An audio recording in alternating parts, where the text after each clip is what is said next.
Oh, good segue again. You guys are pretty good. Thank you. Thank you. Um, I don't want to name names, but one of our founding members, Stan Stout, had, he's a great guy. I love him. He's got a terrific background. He spent the early part of his career as a lieutenant in the police force, I guess, for the Department of Energy, and working with TVA. And then he got into MSA through a fraternity brother. MSA was a division of Dun and Bradstreet doing software development. And he got into strategic HR, and he spent a lot of time with McKinsey and Bain consultants and everything. They were working with MSA at the time. So we really learned, some of their tricks and all. And then he gradually went up the line and was chief people officer for a large restaurant chain here in Atlanta before he, came to ITB and helped me create it. So he had a tremendous network, and the network could put him in front of really great, consulting opportunities. And whenever he had one of those situations, he closed the deal, no problem. But when he was in front of somebody that wasn't referred to him through his network, or somebody he sort of sourced on his own, it was a disaster. And, we would sort of debrief, and, I'd try to coach him along the way. And what I found is that, he knew the situation, he knew their problem, and he knew the solution, and he started telling them the solution, while he was, in front of them trying to close the deal. And not only was he telling them their solution, but he was, telling them all the problems they're facing or gonna face, all the risk, he just scared the hell out of them. And he scared them so bad, it's like, wow, can I even manage this guy if he comes in and works with me? I mean, he would have done a great job, but they never gave him an opportunity because he had just pushed them away. So, that sort of dovetails with my almost faux pas with my Chapter 11 client. I just wasn't connecting, and if anything, I was pushing them away. So yeah, to your point, got to understand the culture, got to know what you're getting into. That's not all that difficult. It takes a little bit of legwork. And you've got to make sure that you're a good fit for that culture and can work in it. Obviously you can do the job, I think, but can you work inside the culture?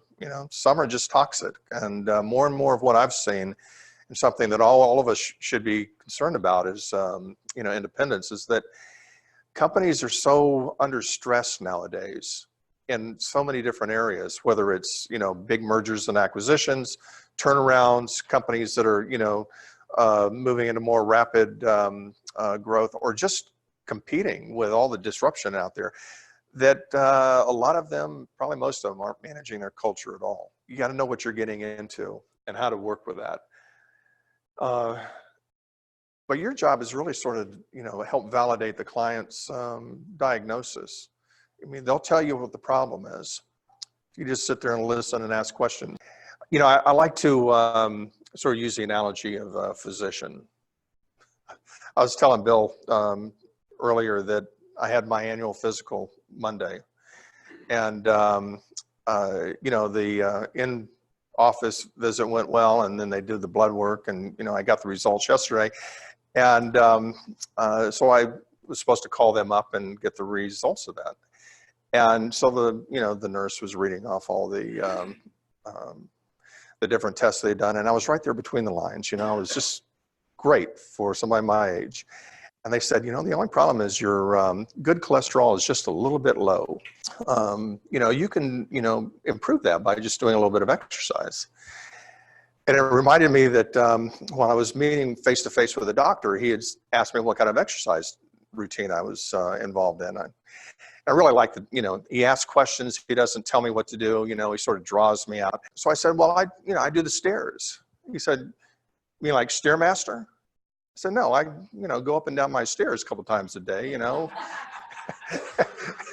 He just looked at me like, you dumbass, that's not going to cut it. So But the whole point of the physician, the good ones, you know, they don't make a diagnosis too soon. They want to first of all understand the problem and ask you a lot of questions, get you involved in the solution.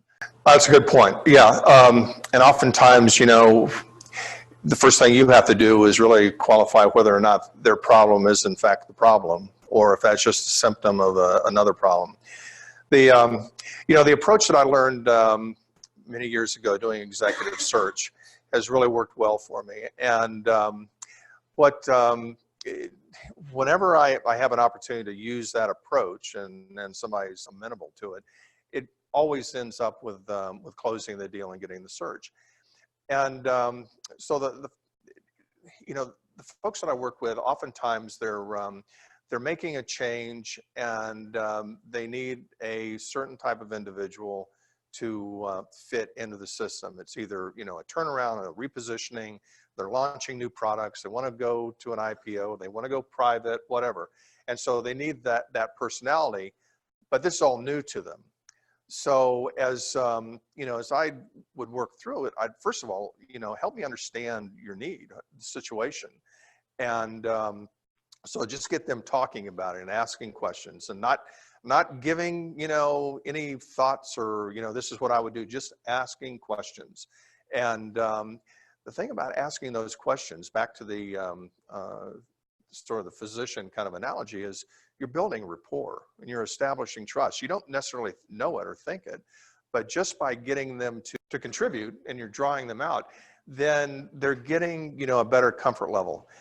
And since we've got a few ladies in the room, let me ask you all a question, not to put you on the spot, but I am told, you know, I've been married for 43 years now, so I don't know anything about the dating scene. So, and I was no expert before, but I am told that the biggest problem that, you know, women have with guys in the dating scene is that, you know, they don't shut up. They don't, you know, ask questions. They don't want to understand, you know, what you're all about and get to know you. And, you know, it's always about them. Am I wrong? Anybody want to add to that?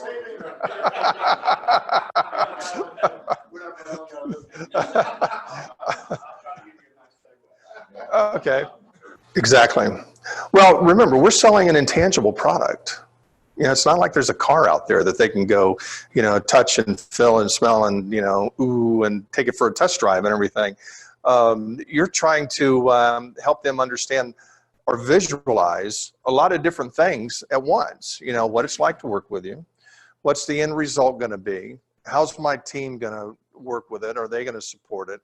You know, am I going to get fired? Am I going to get promoted? And, you know, how do you do that? For something that you're selling a dream in many respects.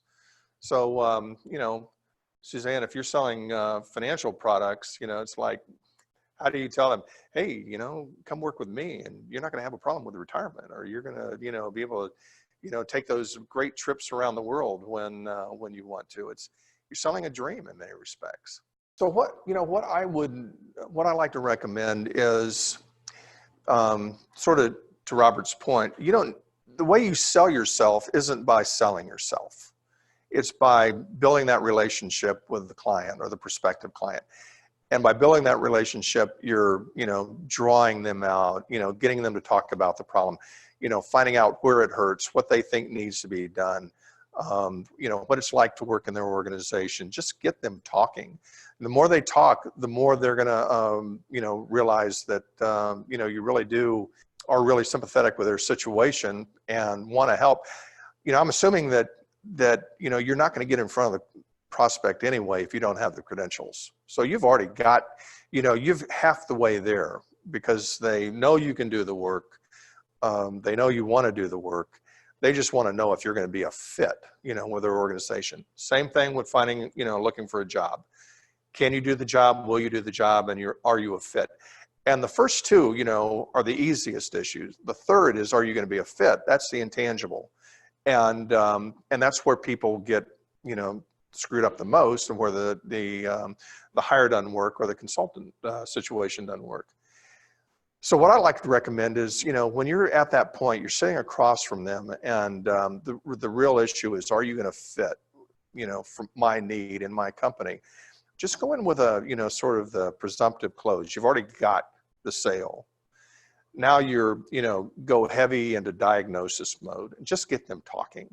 Ask questions, understand the problem, understand, what they think the roadblocks might be. They've thought about the issue.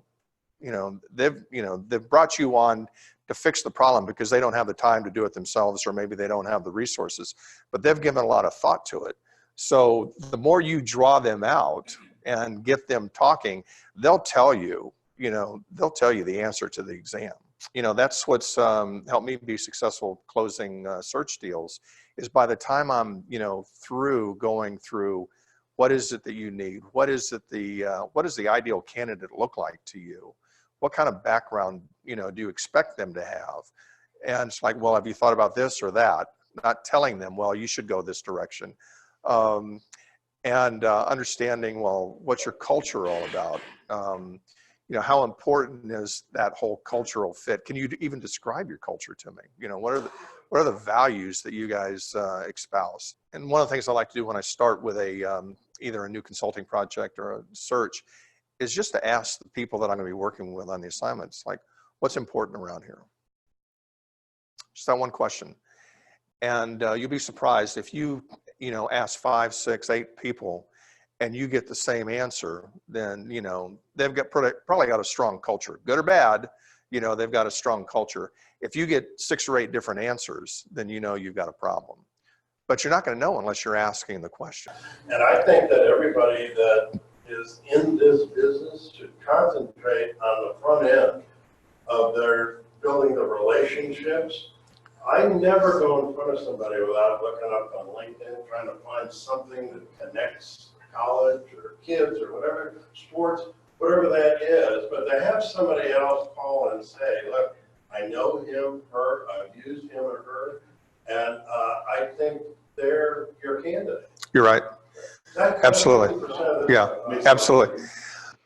Absolutely. Well, that goes back to my point about my buddy Stan. Is he was great when he had a referral, but he struggled when he didn't have a referral that got him in there. When he was, but on the other hand, you raised a really good point. Is when you join a networking group, or when you are trying to get referral source as a selling process, right?